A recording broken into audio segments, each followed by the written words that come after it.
sondazhi i ditës në shesht Prishtinës, tjetri. Sondazhi i UBT-s, tjetri. Sondazhi nga një institut francez. Asnjë prej tyre nuk është realizuar vërtet. Shumë prej sondazheve që kanë qarkulluar online para dhe gjatë fushatës për zgjedhjet e 7 qershorit kanë rezultuar të rreme.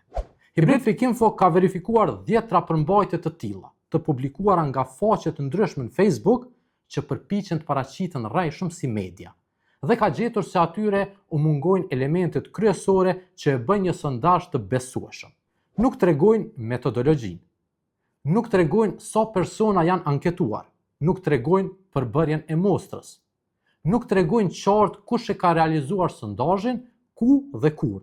Madje në disa raste, institucionet që pretendohet se i kanë realizuar këto sondazhe as nuk ekzistojnë.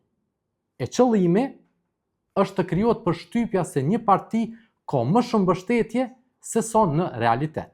Prandaj, para se ta besoni ose ta shpërndani një sondazh që e shihni online, shikoni kush e ka publikuar.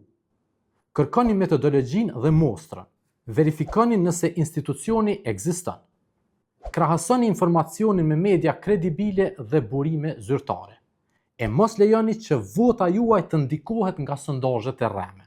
Për më shumë video dhe këshilla kundër keqinformimit, ndiqni Hybrid.info në Facebook, Instagram, TikTok, LinkedIn dhe bëjeni subscribe kanalin në YouTube.